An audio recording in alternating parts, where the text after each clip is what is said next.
Okay, I'm back to this project. I have the horizontal oscillator plate lifted.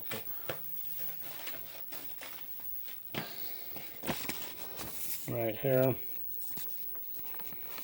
the 0.0047. I have my probe connected right to that end of the capacitor where I'm blocking it. Okay. And I got this being fed, the horizontal output tube being fed by this. This is on. Getting display. I don't have the RF though. I think I'm supposed to have the RF so things are synchronized. I don't have the RF hooked up to it, so I got I already got about 1,400 wires hooked up to things here. So I'm gonna plug in the TV set and see what happens. It took me a while to remember how to dual trace. So the top one is my TV set horizontal oscillator.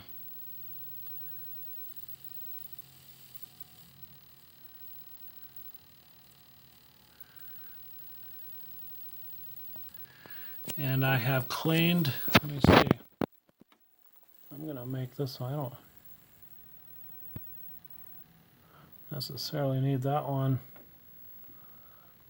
Make that one a little bigger and put her down a bit.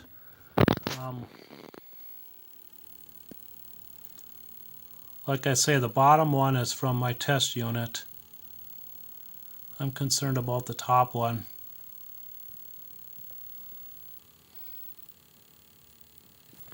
I'll change my vertical. You can hear the vertical. Fast. Motorboating.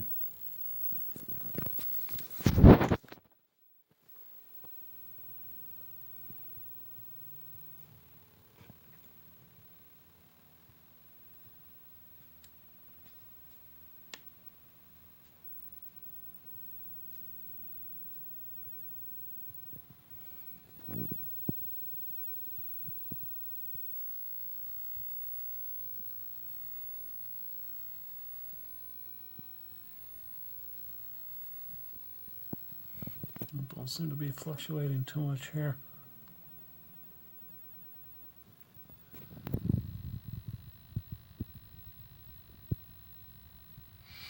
Usually it gets pretty irritable. This will start bouncing and but anyways, so my boost voltage is low. It's supposed to be about 380. And I'll hook up here.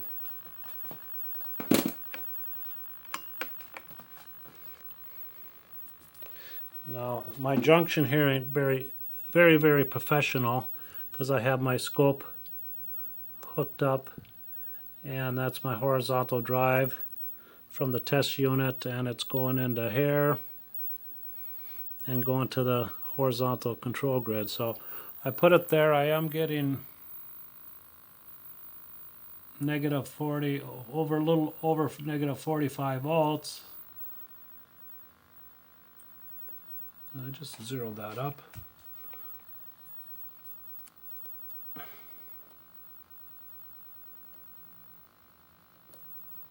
Yeah.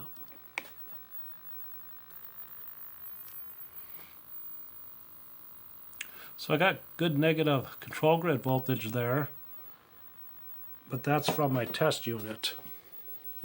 But I still don't think I have adequate high voltage here.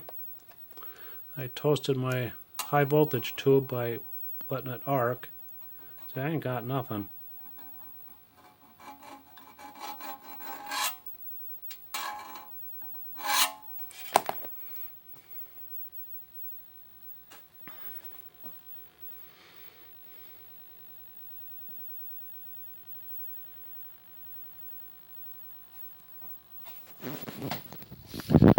maybe I'll hook up that 0.0047 again.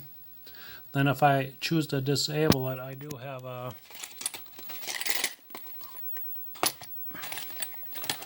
a 6GH8 here with the plate of the pentode bent over.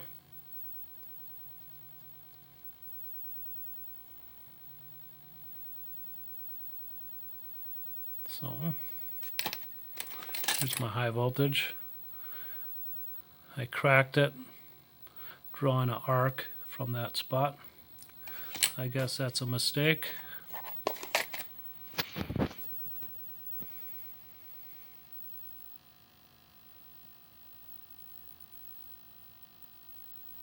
Usually it jumps up and down. And one other thing here. Now, let me see if I can, I'll unplug it for a moment.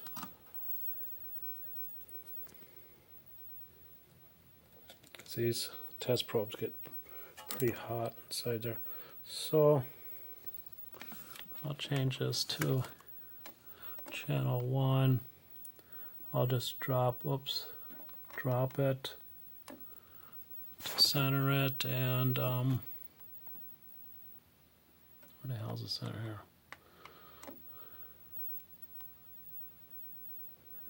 And switch it down some here.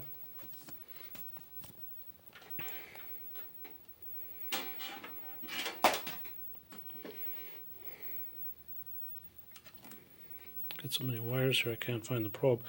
I'm going to hook up to here to the power supply, so I better use my head and turn those things up.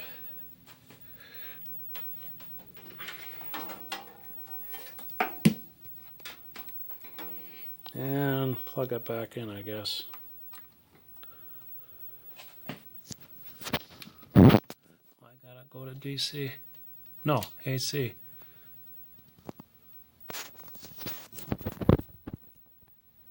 Okay.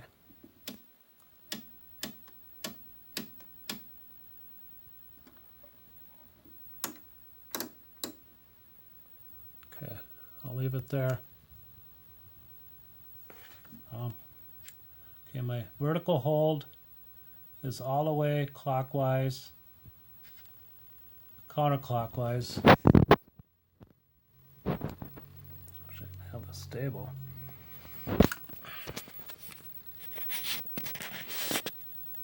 Too damn shaky to hold it right now. Okay, this is counterclockwise, clockwise.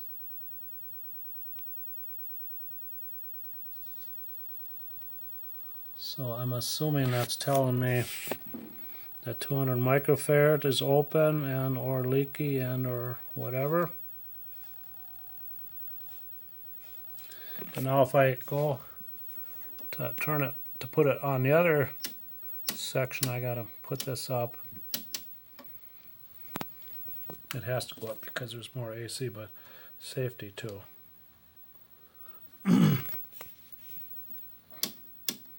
Then I get this stuff. Sawtooth. This is I'm at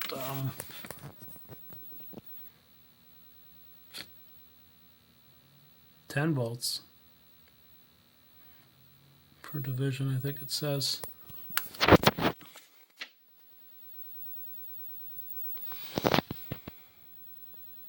So what does that mean? I'm not too familiar with the oscilloscope, so what is that?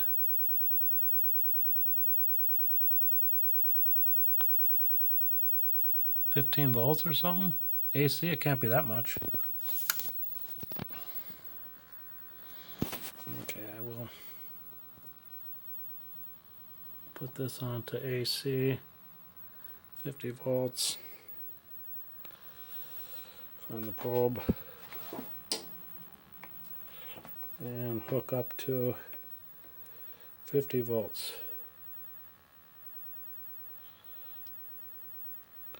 I better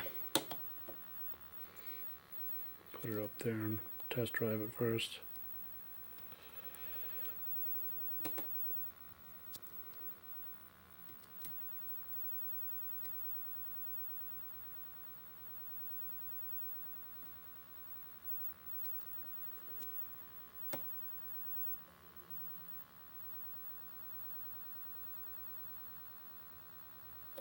So I'm on the 50 volt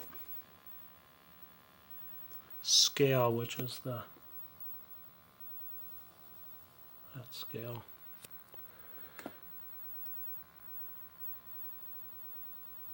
So I'll come down to 15 volt scale. Oops. 15 volt scale, so that's that scale. So I got like 6 volts of AC in there.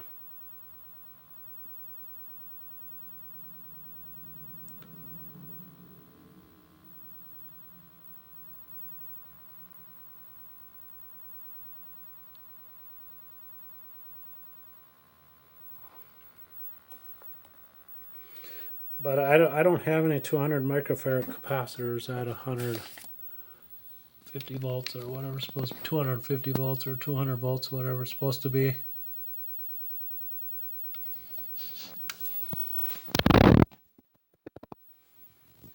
Smells hot.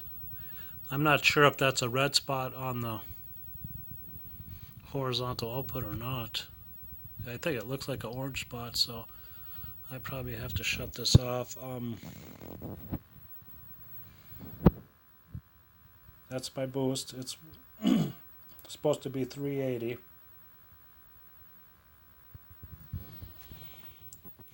I do have the deflection coils hooked up. No high voltage rectifier. So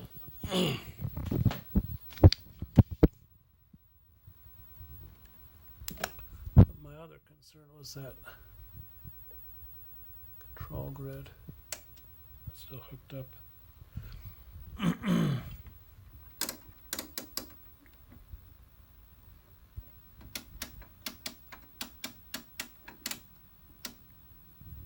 Yeah.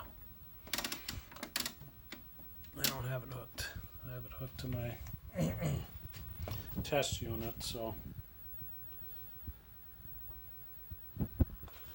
I better shut her down. She smells pretty hot.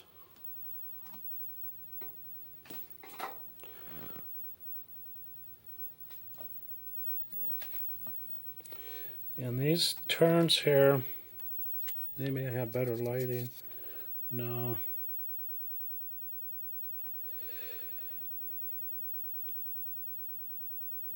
See, I don't know. They looked they looked like they got hot, like they were arcing. I cleaned the back of the pitcher tube, so if there was any evidence of arcing to the pitcher tube, I obviously got rid of it. But I think it was arcing, so I'm going to try to get some high voltage spray and dribble in this and see if I can soak it in there, and might have to move the turns around or something. I think it does have an issue.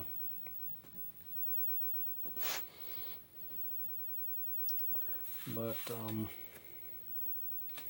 yeah, I should have hooked the RF up to it. Then I could have went for sound maybe, but I don't think there's going to be sound without the boost, because that hooks up to that audio frequency, the preamp. So I think I have to substitute that. I changed enough components in here. Changed all kinds of them. All those little red capacitors, I put all those in. That green one. That little blue one down here. I'm replacing everything around the horizontal. These are the little electrolytics I replaced. The other ones were popping apart and they had gook coming out of them, and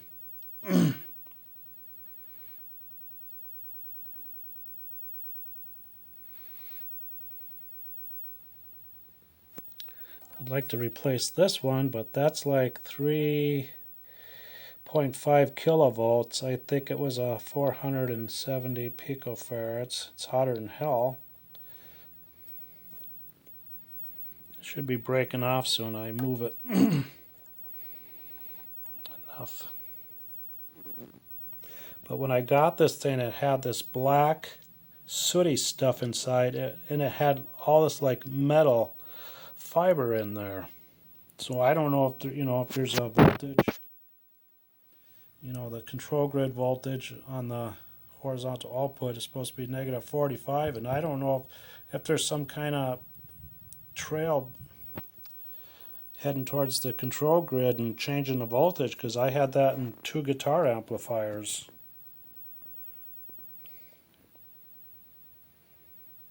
And the way I found out on one was just when the tubes start getting orange or red plating, they call it, I just started touching my VTVM probe around on the circuit board, and I started seeing voltage.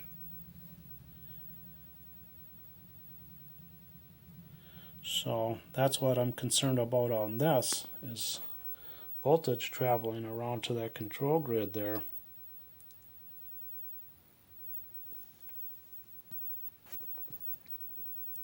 Or is it the filter capacitor?